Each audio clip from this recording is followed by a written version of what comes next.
భక్తులందరూ కూడా ఒక్కమ్మడిగా వచ్చేస్తున్నారు. కుమారస్వామి కాసుల మడుగులో వస్తున్నారు. కుమారస్వామికి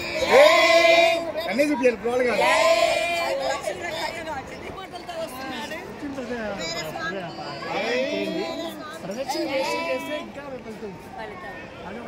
కొబ్బరికాయ అయినా అది కొట్టండి మీరు వెళ్ళే లోపల కొబ్బరికాయ కొట్టినప్పుడు మీకు కొట్టడం తెలుసా? కొబ్బరికాయ రెండు కాళ్ళు ఒక చోట ఉన్నప్పుడు దాని మీద ఎవరికి కొడుతున్నారు? చెప్పండి స్వామి, చెప్పండి. ఎవరికి కొడుతున్నారు కొబ్బరికాయ? అది ఎలా చూస్తుందండి? మీ పేరు పెట్టి పిలిస్తే పలుకుతారా లేకపోతే పలుకుతారా? పేరు పెట్టి పిలవాలి. మీరే పెట్టి పేరు పెట్టి పిలిస్తే కానీ పలకరు కదా. దేవుడు ఎలా పలుకుతాడు? 9 సార్లు గోవిందా. అప్పుడు కొబ్బరికాయలో నీళ్ళు కింద పోకూడదు.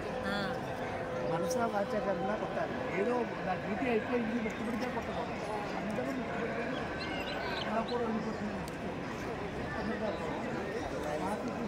ఏదైపోతుంది 9 సార్లు గోవిందా కొబ్బరికాయ కొట్టి అది నీళ్ళు కింద పోయిపోవాలి. కొబ్బరికాయ నీళ్ళు ఆశీర్వదించుకొని మీ అమ్మాయిని ఎలా బతిమాలుతారో అలా బతిమాలితే అప్పుడు అది తీర్థం. కొన్నిసార్లు గోవిందా అన్నారు కాబట్టి వైబ్రేషన్స్తో మీరు అందరూ తీసుకోవాలి. ఆ నీళ్లు పాల్గొసే అధికారం మనకు లేదు.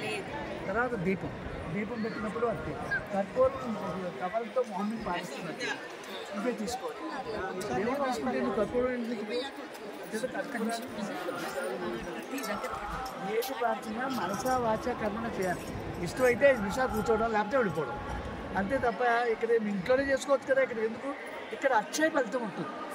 అక్షయ ఫలితం అంటే మీకు తర్వాత మీరు అందరూ హారతి ఇవ్వచ్చు. దేవుడు బెల్లం కొడుతుంది. అందులో చాలామంది మీ వాళ్ళు ఏం చేస్తున్నారంటే శ్రీవారి సేవకు ఒక పట్టి బెల్లం 10 రూపాయలు కొని అది 20 మంది పెడుతున్నారు. అంటే దేవుడికి ఒక పలుకు కూడా పెట్టరా?